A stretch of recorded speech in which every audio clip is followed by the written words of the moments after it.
got the serious look just like y'all got. That serious, intense look. Because he's trying to find his way. He's trying to figure it out. It's frustrating. I'm trying to listen to God. I got my own flesh and my pulling me here, my own desires, my family, my friends, all these things is distracting me from the truth, and it's difficult to give in, especially when you're young, man. But if you can go through it, you'll come out like gold. If I can go through the fire. They don't want to go through the fire. They want to the lotto and go to Jamaica and the Bahamas and do their own selfish thing. But he said, if you wait till I exalt you, I give you the desires of your heart. But it's difficult to wait because everybody's in a hurry.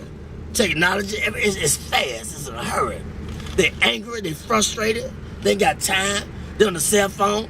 They want to text message you. Y'all in the same car. You going to text message him. He right there. You know what I'm saying? Everybody in a hurry. I don't know where they going, but when they get there, oh, they going to be sorry. The faster you try to get there, that career, that money, and you're going to figure it out that, man, it was the journey. It was not the destination. You was in a hurry to get there, to come up, to be this, to be that. And when you get there, you're going to feel discouraged more than you did before you even started to get there. Because it was the journey, the people that you didn't stop to talk to like me at checkout. The people at the gas station. You was in a hurry to get there, but it was the journey. It was the gas station. It's checkers. It's the journey, not the destination. Because the destination is steadily evolving. We always growing in wisdom and knowledge and understanding. It's always evolving. And we can never obtain it because it's steadily, constantly evolving. The more humble you be, then the more you can be fulfilled with the truth. But when you think you got it and you're on your way, then you're going to get less of it because can't nobody talk to you. You can't stop. You're in a hurry. It's a difficult thing, but you got it. I see the intensity. Especially being with him. He ain't nothing to play with. Then he talking to me, and you seeing it, you like, wow. You already amazed at his skill and what your relationship, but he's showing you the journey. That's very important, amen. He's showing you how to relate, connect to the people. I would say this. It's a man with pushing a basket. This man right here, they brilliant now. Don't look at the outside appearance. I've seen him in action. He was pushing a basket, and I was under the bridge, and I was talking to everybody except him. He was the last person I talked to. He said, "Why didn't you talk to me first?"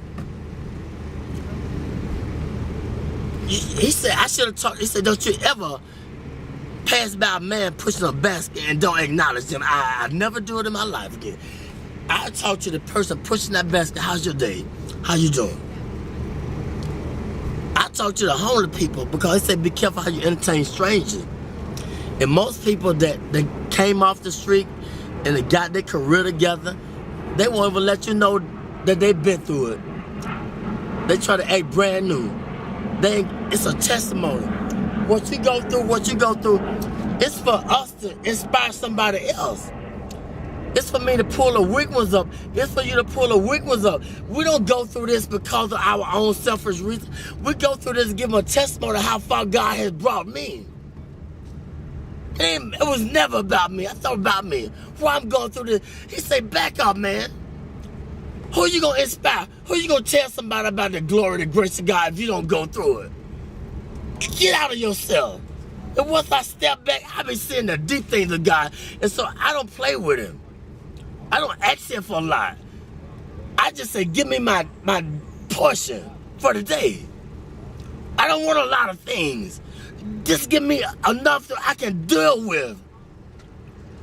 He said, I give you, but fulfill your bond greater than you can ever ask. I know what you desire. I know what you need. But Lord, give me my portion where I can be grateful. where I can be thankful. They unthankful, they unholy, they ungrateful, they got a job, they don't want the job, they got 40 hours, you can't work on Saturdays, you can't work on Sundays, now you got 3 days, they always complaining and griping and murmuring. Stop it. He said be grateful with the little things. And wait, and I put you there. But he gonna put us in a place where they appreciate me in the job. I don't hate going to work. I gotta watch my back. They backstabbers. You making the money, but I can't go to that job because I gotta watch my back. They haters. Put me somewhere where I love going to work. I can get up and they appreciate my work and I blend in. God say, I'm gonna put you there, but if you wanna get it, go ahead and get it. What do you think about haters? That's a part of the balance in life. They hate. They don't know why they hate. Tell them why they hating sometimes. They don't know they're hating. It's just standard thing. They get angry. He taught. Every way when he taught them. They hate. They don't even know why. Because they don't nobody teach them. They don't nobody take time to let them know why they doing things they doing. And that's the whole purpose of life. Let them know what they doing wrong if you see it. I always knew I was doing wrong. What about when they showed me long suffering? What about when they forgave me, but I can't forgive him? He made a promise. I made a promise. I didn't fulfill it. They didn't go off on me. Well, I got to go off on him because he didn't fulfill his commitment. That's wrong. You got to teach. They don't know. The only God they know is through you, through your experience. They don't know about church because you can't go to church because it's a business. And all the church people, it's a clique, it's a club. And they done forgot about God, it's a business. Look here, it's just the world. Ain't nobody being bold and talking about God because don't pray in school, take the prayer out of school, all these things, it's the world. We're getting in a time where God is not popular no more. And if you talk about it, I don't believe in Jesus. I don't believe in God. I believe in this. I don't care what you believe in. Let my spirit speak for me. Let my action. But it was a time when I was just a hearer and not a doer. But it got to balance out. You got to go through the fire in order to be a doer too. You're going to be a hearer, then you're going to be a doer. But don't let people throw you off your journey. You can't beat nothing. It's between your relationship and God. They can't understand you all the time because you're trying to figure out your way. I'm trying to figure out my way. I can't prove nothing to them all the time. I don't need them to figure me out. All I got to do is just be patient and do what was in my ability, my boundaries. I don't need to outstep my boundaries. I ain't got to prove nothing to you. You didn't feel me? No, you can't gonna feel me. I can't put the expectation on you. I don't always feel me, understand me. So that's wrong. Be humble. Acknowledge him in all your ways. When I do wrong, I said something wrong to offend you, forgive me. I got to say it right away, get it over with. If I offend somebody at work, look, if they persecute me, look at God trying to strengthen me to show them who I serve. I say I believe, I'm walking with it. Well, teach them. They don't know. They don't know why they're doing that to me. Let your light shine among men. They might glorify your Father in heaven. It's real, man. I experience it all the time, 24/7. But I asked for it. I wanted to be a preacher when I was 6, but I didn't know the price I had to pay. Much wisdom, much grief, much sorrow. Ain't no other way you're gonna get it. But if you can just go through the fire, you'll be like gold.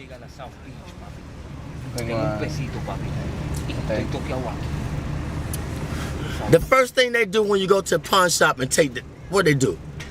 How do they determine if it's gold plated or what? What they do? What kind of test they take it through? When you take the jewelry to the pawn shop, how do they determine if it's real or fake? They put it through the acid test. They put the fire upon it. This is how we know if we're real or fake. We're going to go through the fire. You're going to have disagreement with each other, but it's okay. You're going to be friends, But if you have a disagreement, it's just a different agreement. That don't mean you ain't got to see him no more and talk to her or talk to her or whatever. I want to go to work. I don't want to go to work because they stressing me out on the job. You feel me? They ain't receiving me with my full potential. And I don't know why I don't want to go to work. I got to understand why. Why I don't want the job? Because something ain't right. And I got to acknowledge it. I ain't going to sell my soul for the job. God said, I'm trying to put you over here, or I'm trying to let them know through you, let your light shine. But I'm hating on them because they ain't feeling me. They don't understand me. Amen. You got to teach them. You see how they flee? Yeah. They want $1, want $0.25. He could have got everything that he needed if he just would have been patient, but it's okay. You recording this? Yeah. It's okay. I'm telling the truth. It's all right. I thank God for you. Y'all are blessing to me. A true blessing. I ain't got nothing to hide. My burdens are heavy, but when I'm weak, he's strong through me. He speaks through me. The weaker I get, the more frustrated I get with my life, and I did this, I did that, then the more he speaks through me, the more he takes control of me. That's just where he wants you at. Get frustrated. That's when he gonna speak through you. But he gotta get you in that point where ain't nowhere else to go but to him. He said, those that I love, I correct them. I chastise them. When you go to jail, it's called the Department of Correction, Rehabilitation. But we get mad at the correction. He said, if I didn't love you, I would correct you. He could have took our life. Amen? Amen. He could take the life. But he corrected me. I just thank God for y'all. I see it in your eyes, but this for Solomon X. Solomon was the wisest man that lived.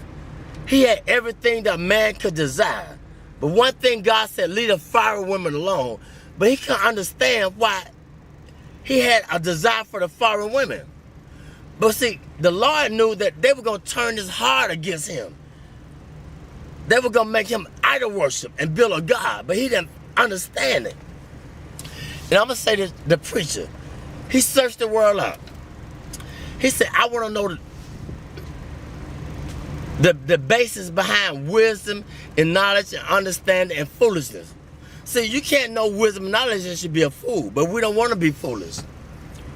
That's the only way you're going to get it. You got to be a fool first. How you going to know a fool when you see a fool? How you going to know foolishness if you haven't been foolish? Foolishness, it comes with, it's painful. Because we think we all of that. We got a lot of abilities. We can create. We can send man to the moon. We can be inventors, but we're limited. If I understand that I'm limited, then that's when God takes control and gives me the wisdom that I desire. Humility. Be humble. If you don't understand your purpose, ask God. But ask him in sincerity. What's my purpose, God? Did you ever ask that question? What's my purpose? Why I'm here? What am I meant to do?